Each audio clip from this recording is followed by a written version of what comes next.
Transformation of sentence. অর্থ ঠিক রেখে বাক্য পরিবর্তন। Affirmative sentence to negative sentence. Affirmative sentence or simple sentence.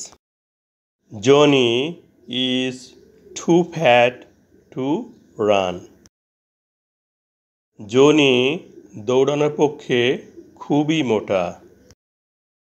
বাক্যের সাবজেক্ট জনি এবং ফাইনাইট ভার্ব ইজ। যে বাক্যে একটি সাবজেক্ট ও একটি ফাইনাইট ভার্ব থাকে তাকে সিম্পল সেন্টেন্স বলে। বাক্যটিকে নেগেটিভ বা কমপ্লেক্স করতে সম্পূর্ণ বাক্যটি পুনরায় বসাই। বাক্যে ব্যবহৃত টু অ্যাডভার্ব। টু এর পরে ফ্যাট অ্যাডজেক্টিভ। অ্যাডজেক্টিভ এর পরে ইনফিনিটিভ টু।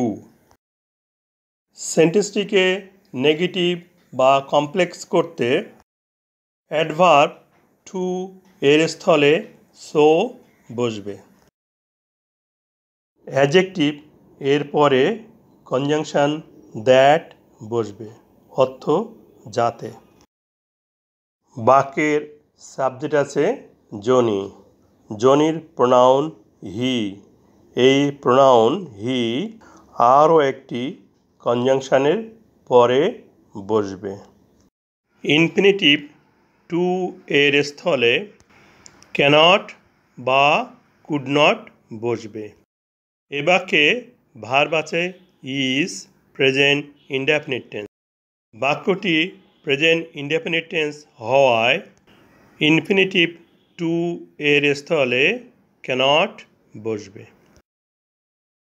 নেগেটিভ বা কমপ্লেক্স বাক্যটি হচ্ছে Johnny is so fat that he cannot run.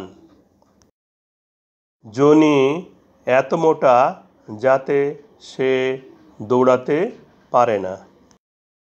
Johnny is so fat principal clause that he cannot run subordinate clause. That subordinate conjunction. Principal clause ও subordinate clause মিলে complex sentence তৈরি হয়।